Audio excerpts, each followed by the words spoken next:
بسم اللہ الرحمن الرحیم عن عقبة بن عامر رضی اللہ تعالی عنہ عن النبی صلی اللہ علیہ وسلم قال من رعى عورة فسترها كان كمن أحيا موعودة. وعن عمار بن ياسر رضي الله عنه قال قال رسول الله صلى الله عليه وسلم من كان له وجهان في الدنيا كان له يوم القيامة لسانان من نار. وعن حمام قال جاء رجل فأثنى على عثمان في وجهه فأخذ المقداد بن الأسود ترابا فعصى في وجهه وقال قال رسول الله صلى الله عليه وسلم إذا لقيتم المداحين فعصوا في وجوههم التراب.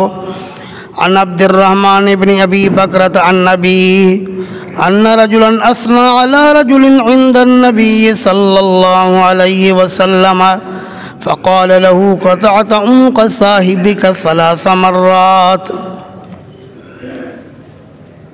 گزشتہ اتوار سے عنوان چل رہا تھا زبان کے 10 گناہ. تو جان لو کہ زبان کا 6واں گناہ وہ ہے غیبت کرنا.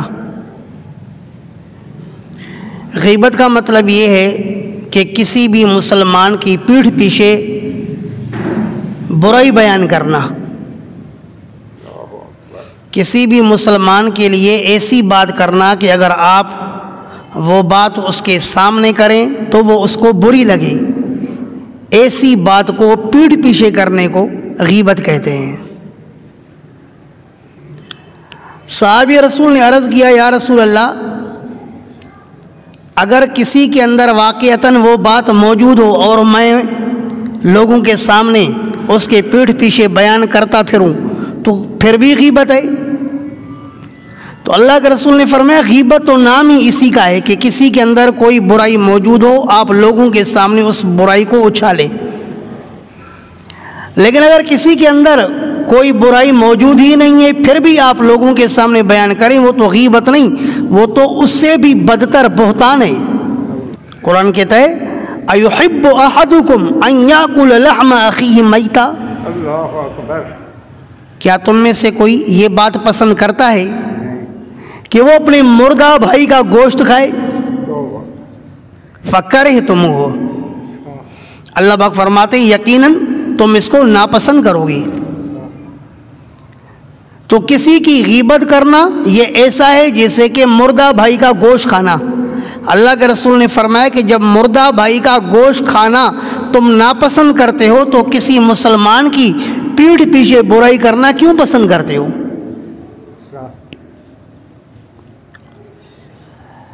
حدیث کی کتاب سنن ابی داؤد میں واقعہ ہے کہ حضرت ماعز رضی اللہ تعالیٰ عنہ یہ صحابی رسول تھے، اس سے زنا ہو گیا. اس نے آ کر کے زنا کا اقرار کیا تو نبی اکرم صلی اللہ علیہ وسلم نے اس کو پتھروں سے سنگسار کروایا. یوں وہ دنیا سے رخصت ہو گیا. تو صحابہ کرام میں سے 2 صحابیوں سے ان کے زبان سے یہ بات نکلی کہ اس نے تنہائی میں گناہ کیا، اللہ نے اس کی پردہ پوشی کی، پھر بھی اس نے اپنے گناہ کو خود اچھالا، کتے کے موت مر گیا. تو اس کی عزت پر حملہ کر دیا. سید عالم صلی اللہ علیہ وسلم نے ان کی بات سن لی لیکن ابھی خاموش رہے. حضرت صلی اللہ علیہ وسلم راستے میں ہی چل رہے تھے کہ ایک گدھے سے گزر ہوا جو مردہ پڑا ہوا تھا اور اس کی ٹانگ اٹھی ہوئی تھی. تو حضرت صلی اللہ علیہ وسلم نے فرمایا وہ فلاں فلاں کہاں ہے؟ تو وہ حاضر ہو گئے. اللہ کے رسول نے فرمایا یہ مردار گدھا پڑا ہوا ہے نا، ٹانگ اٹھایا ہوا، اس گدھے کا گوشت کھاؤ. عرض کرتے ہیں اللہ کے رسول اس مردار گدھے کا گوشت کون کھا سکتا ہے؟ تو اللہ کے رسول نے فرمایا ما نلتما من عرض اخیکما ما نلتما من عرض اخیکما اشد من عقل منہ. اللہ کے رسول نے فرمایا وہ جو تم نے اپنے بھائی کے عزت پر حملہ کیا، اس کی برائی بیان کی، فرمایا یہ مردار گدھے کے گوشت کھانے سے بھی زیادہ برا ہے. تو حقیقتاً مردار کا گوشت کھانا ہے، غیبت بہت بری چیز ہے. حدیث کی کتاب مسند امام احمد بن حنبل میں روایت ہے، سید عالم صلی اللہ علیہ وسلم نے فرمایا کہ معراج والی رات میرا ایک ایسی جماعت سے گزر ہوا جن کے ناخن تانبے کے تھے. وہ اپنے ناخنوں سے اپنا چہرہ بھی زخمی کر رہے ہیں اور اپنا سینہ بھی زخمی کر رہے ہیں. سید عالم صلی اللہ علیہ وسلم نے فرمایا کہ میں نے جبرائیل سے کہا یہ کس قسم کے لوگ ہیں جو اپنا چہرہ اور اپنا سینہ خود ہی نوچ رہے ہیں؟ تو جبرائیل نے بتایا کہ یہ وہ لوگ تھے جو دنیا کے اندر مسلمانوں کی پیٹھ پیچھے برائی بیان کرتے تھے اور مسلمانوں کی عزتوں کو اچھالتے تھے. اللہ نے ان کو یہ سزا دی ہے کہ اپنا چہرہ اور اپنا سینہ خود ہی نوچ رہے ہیں. اور اسی حدیث کی کتاب مسند امام احمد بن حنبل میں یہ بھی واقعہ منقول ہے کہ نبی اکرم صلی اللہ علیہ وسلم کے زمانے میں دو لڑکیوں نے روزہ رکھا تھا. ان کو روزے کے دوران اتنی تو تکلیف ہوئی کہ بس قریب تھا کہ وہ مر جائے. سید عالم صلی اللہ علیہ وسلم کو آ کر کے کسی نے اطلاع دی کہ دو لڑکیوں نے روزہ رکھا ہے اور ان کی حالت بڑی خراب ہو گئی ہے. سید عالم صلی اللہ علیہ وسلم نے ان کو بلایا اور ایک پیالہ ان کے آگے کیا. اللہ کے رسول نے فرمایا کہ اس پیالے کے اندر الٹی کرو. جب ان لڑکیوں نے الٹیاں کی تو ان کے منہ سے گوشت کے ٹکڑے نکلے. اللہ کے رسول نے فرمایا کہ انہوں نے روزہ تو حلال مال پر رکھا لیکن حرام چیز پر انہوں نے افطار کر لیا کہ انہوں نے اپنے مردار بھائی کے کچے گوشت کو کھایا ہے. قرآن سے بڑھ کر اور کون سی کتاب ہے جس پر یقین کیا جائے؟ ایحب احدکم ان یاکل لحم اخیہ میتا. کیا تم میں کوئی پسند کرتا ہے کہ اپنے مردار بھائی کا، مرے ہوئے بھائی کا گوشت کھائے؟ قرآن نے کہا فَكَرِهْتُمُوهُ، یقیناً تم اس کو ناپسند کرو گے تو کسی مسلمان کی پیٹھ پیچھے برائی کرنے کو کیوں پسند کرتے ہو؟ زبان کا 7واں گناہ ہے کسی کی پردہ داری کرنا. کسی کی پردہ داری کرنا. کسی نے کسی کو کوئی گناہ کرتے ہوئے دیکھا ہے، اب لوگوں کے سامنے اس کی بے عزتی کی نیت سے، اس کو ذلیل اور رسوا کرنے کی نیت سے اس کے اس گناہ کو بیان کرتا جا رہا ہے. اس کو کہتے ہیں پردہ داری کرنا. تو جان لو کہ مسلمان کی پردہ داری کرنا یہ بہت بڑا جرم ہے. سید عالم صلی اللہ علیہ وسلم نے فرمایا من ستر مسلمن سترہ اللہ. جو دنیا کے اندر کسی مسلمان کی پردہ پوشی کرے گا، قیامت کے دن رب ذوالجلال اس کے گناہوں کی پردہ پوشی فرمائیں گے. اور جو کسی مسلمان کی دنیا کے اندر پردہ داری کرے گا، اس کی عزتوں کو اچھالے گا، اللہ پاک قیامت کے دن اس کو پوری مخلوق کے سامنے ذلیل و رسوا کرے گا. حدیث کی کتاب سنن ابی داؤد میں یوں بھی ارشاد ہے، سید عالم صلی اللہ علیہ وسلم نے فرمایا من رأى عورة فسترها كان كمن احیا موعودة. اللہ کے رسول نے فرمایا کہ جس کسی نے کسی کا عیب دیکھا اور پھر اس کے عیب پر پردہ ڈالا، اللہ کے رسول نے فرمایا اس کو اتنا تو ثواب ملے گا جیسے کہ زندہ درگور لڑکی کو اس نے زندہ کیا. کیونکہ ظاہر ہے اگر کسی کا عیب مخلوق کے سامنے کھل جاتا ہے تو عزت والا آدمی بس مرنے کے قابل بن جاتا ہے. وہ لوگوں کے سامنے سر نہیں اٹھا سکتا ہے جیسے مرا ہوا ہے. اب اگر کوئی مسلمان اس کے عیب کو چھپاتا ہے تو گویا کہ اس کو نئی زندگی دیتا ہے. تو فرمایا کہ جو کسی کی پردہ پوشی کرتا ہے اس کو اتنا تو ثواب ملے گا جیسے کہ اس نے زندہ درگور لڑکی کو نکال کر کے زندہ کیا ہو. اس کو کتنا ثواب ملے گا؟ جان بچانے والے کو کتنا ثواب ملے گا؟ جتنا جان بچانے والے کو ثواب ملے گا اتنا کسی مسلمان کے عیب چھپانے سے ثواب ملے گا. اور زبان کا 8واں گناہ ہے دگنا پالیسی. دگنا پالیسی کا کیا مطلب؟ ایک کے پاس چلا گیا، بس آپ جیسا آدمی کہاں ہو سکتا ہے؟ وہ جو آپ کا مخالف وہ آپ کے جوتے کے برابر نہیں ہو سکتا. تو ایسا ہے کمالات تیرے اندر ہے، اس کو کیا حق ہے کہ آپ کے خلاف کوئی بات کرے؟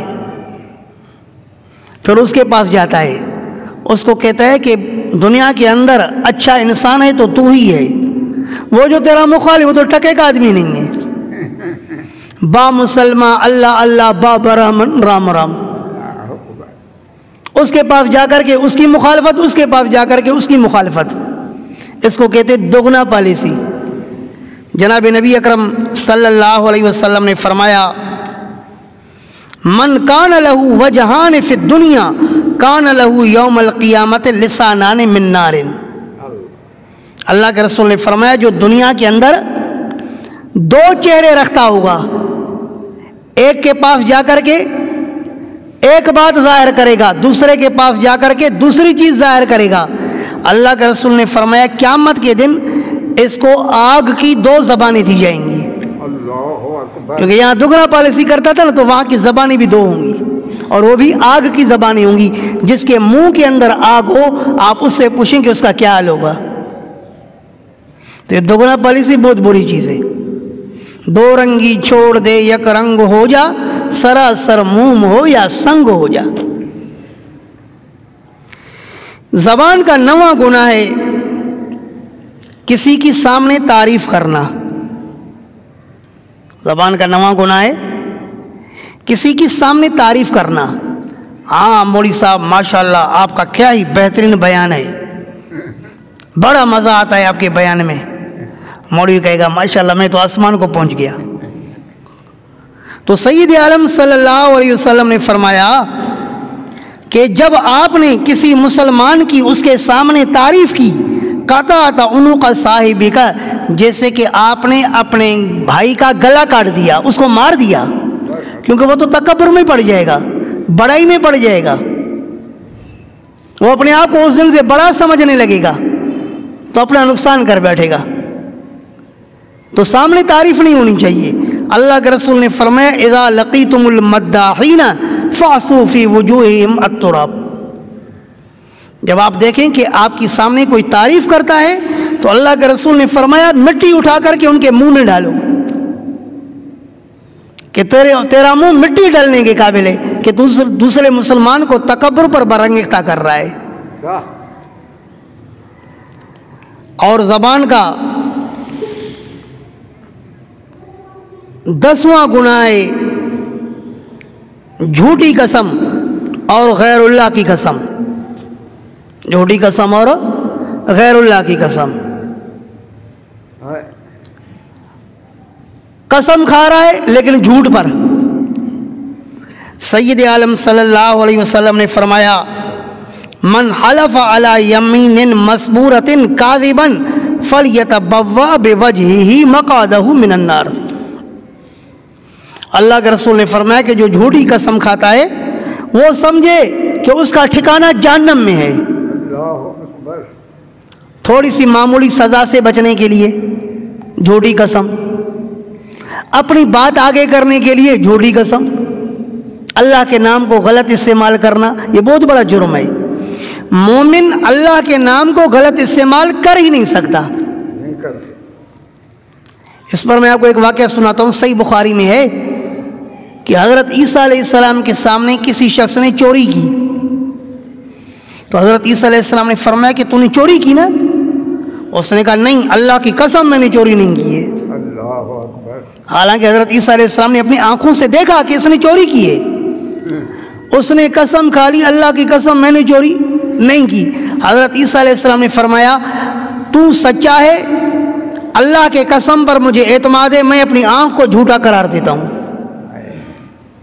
کیونکہ حضرت عیسیٰ علیہ السلام یہ سمجھ رہے تھے کہ قسم تو جھوٹ پر کوئی مومن کھا ہی نہیں سکتا نا.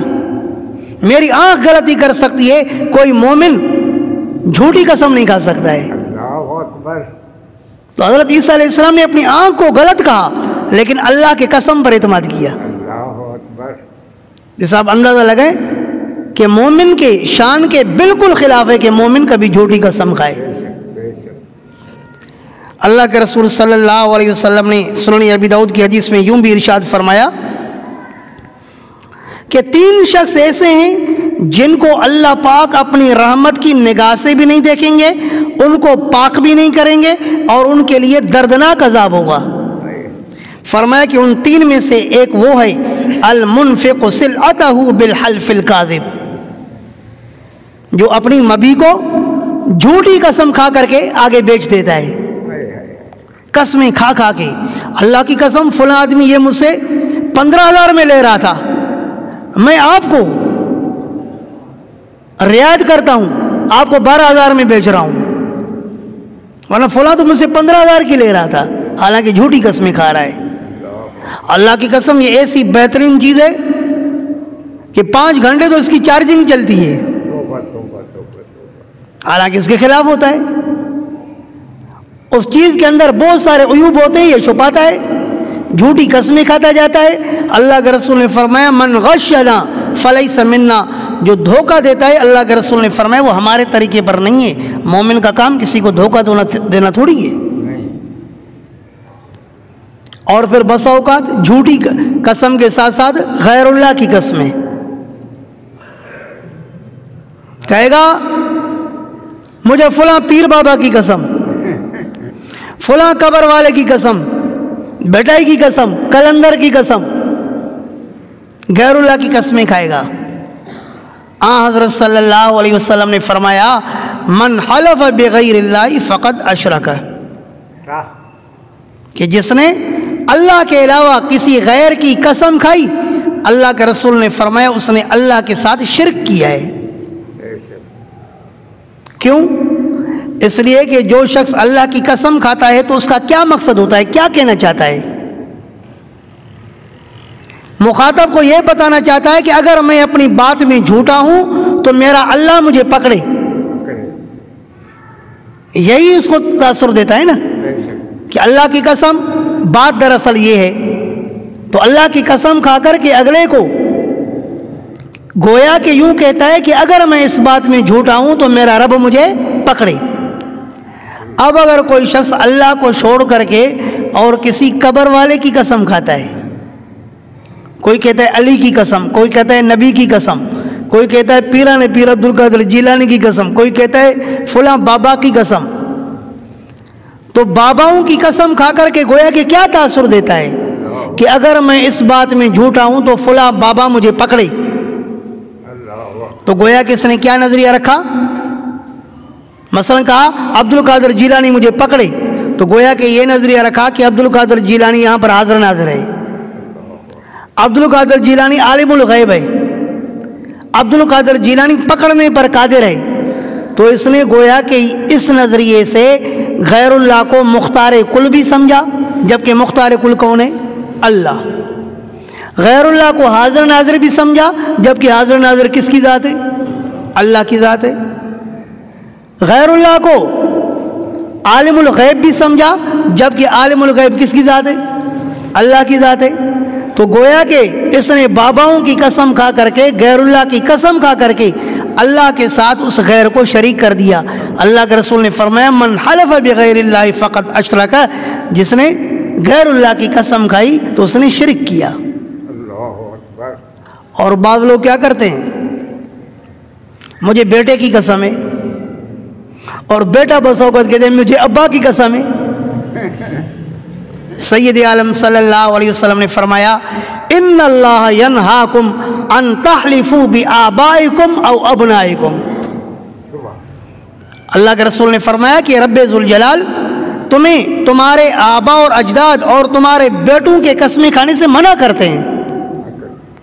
ومن کان حالفا فلیحلف باللہ، اگر تم میں سے کسی کو قسم کھانی ہے تو اللہ کی قسم کھائے، لہذا غیر اللہ کی قسم کھانے کی کوئی گنجائش نہیں ہے، جھوٹ پر قسم کھانے کی کوئی گنجائش نہیں ہے۔ اللہ پاک سے دعا ہے جتنی باتیں ہوئی اللہ پاک مجھے اور آپ کو سمجھنے اور عمل کرنے کی توفیق عطا فرمائے۔ وآخر دعوانا ان الحمدللہ رب العالمین وما علینا الا البلاغ۔ الحمدللہ رب العالمین صلی اللہ وسلم علی رسول